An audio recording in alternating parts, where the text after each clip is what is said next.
Première vidéo pour apprendre les termes de base de la couture.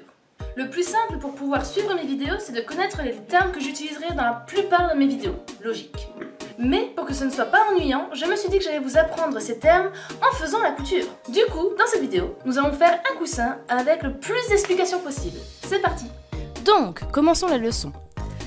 Premièrement, je vais vous apprendre les termes endroit et envers. Ce sont deux termes que j'utiliserai énormément de fois dans mes vidéos. Le terme endroit signifie que c'est le côté qui sera visible à la fin, et envers, ça sera l'intérieur. Par exemple, pour mon coussin, l'endroit est le côté un peu plus foncé. C'est un côté un peu plus propre, la broderie est mieux faite, donc logiquement, ce sera le côté visible au final. Une fois que ceci est fait, vous pourrez placer le tissu. Donc, endroit contre endroit pour le coussin. Quand on commence à coudre, la première chose à faire, c'est faire un point d'arrêt.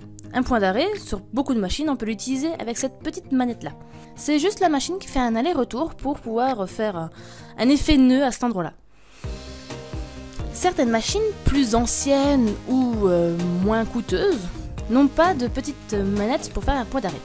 Du coup, je vous conseille de coudre d'abord dans un sens, faire 3-4 points. Ensuite, vous arrêtez, levez le pied presseur, tournez le tissu, posez le pied presseur, faire de nouveau 3-4 points, de nouveau une deuxième fois dans l'autre sens, pour que ça fasse le même effet qu'un point d'arrêt.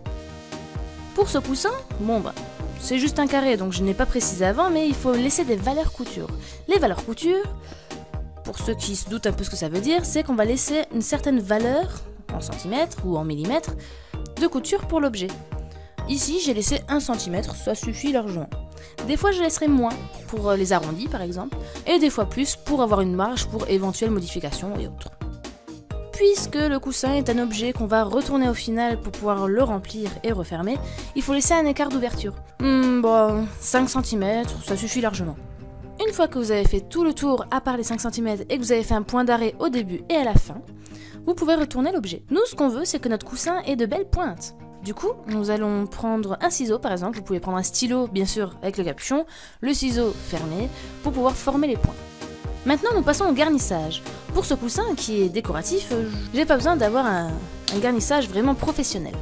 Donc je vais tout simplement utiliser du garnissage synthétique en polyester. C'est utilisé dans la plupart des coussins qu'on achète, dans la plupart des couettes, des manteaux, etc.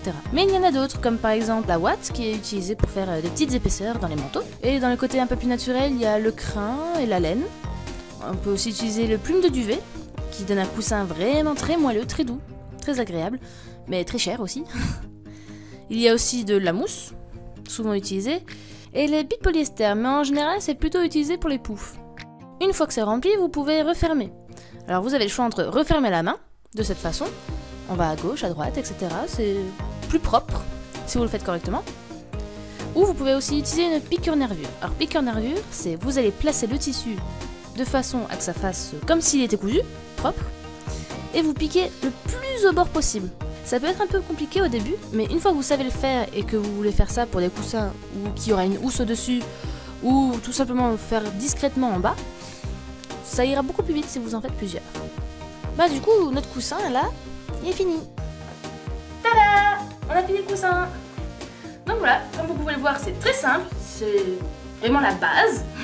Et du coup, bonne chance si vous essayez, bonne chance pour la suite. Abonnez-vous à ma chaîne et à la prochaine. Bye bye!